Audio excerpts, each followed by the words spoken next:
I was going to say right now we're all firefighters. Let me just say this.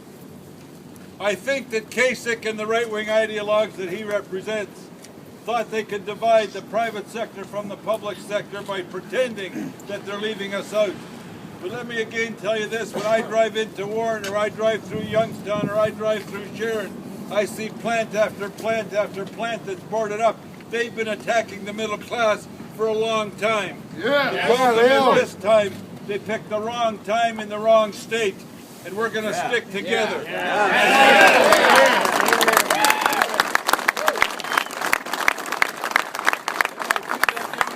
Firefighter right there, and this young person right here. This isn't about me and Harold anymore. We're too old. We've had a good life. We've had a great opportunity. We've come up through a union. Yeah. This is about what kind of future our kids are going to have. This is about whether they're going to get the same opportunity as us. It's about whether they'll be able to go to a good school and get a good education from teachers that are able to teach without having to use their salary to buy teaching equipment. It's about whether or not the people in this community are going to be protected by their cops and their firemen.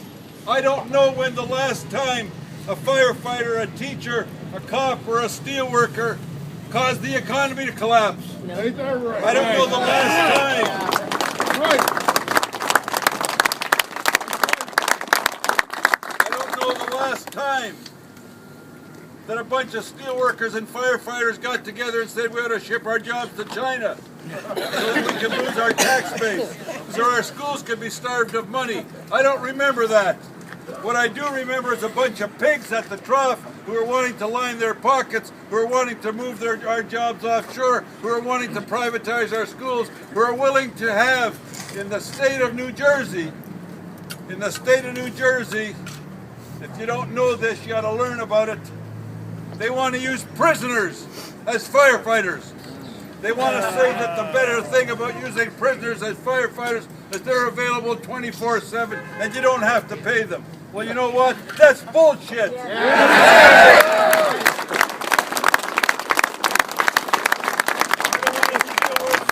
don't want a steelworker in New Jersey or in Ohio having to rely on a prisoner who was doing drugs or robbing banks to come and put the goddamn fire out at my house.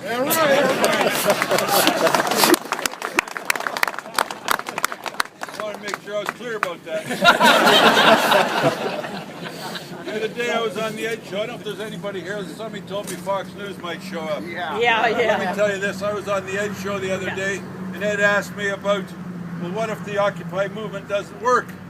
I said, then we've got to start doing like they did in the Civil Rights Movement. We've got to start walking slow across bridges, and we maybe need to take over some of those banks and let them know we're not going to take this anymore. It doesn't have to be like this. And Fox News is really pissed off about that. You know what? Too bad.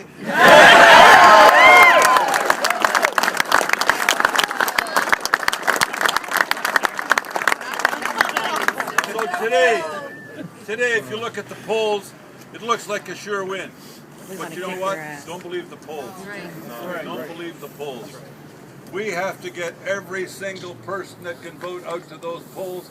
We need to not win this by 51%. We need to make this a landslide. We need to send a message to the rest of those nut jobs out there that you can't attack the labor movement. You can't divide the labor movement. You can't divide our young people from our seniors. You can't divide the private sector from the public sector. And I'm so proud of our district director right here, Dave McCall.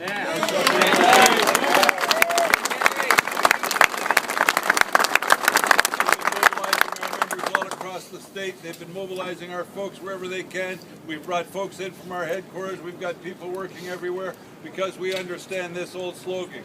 An injury to one is an injury to all. I'm proud to be with Harold on the Executive Council. I'm proud to stand with him and fight. I'm proud to stand with them not just to fight for you and our seniors, but to fight for the next generation of our kids so they can have the same quality of life and have at least the same opportunity we had. Solidarity forever. Don't leave here without going knocking on doors. Take your sheet, go knock on the doors, make sure they're coming out to vote.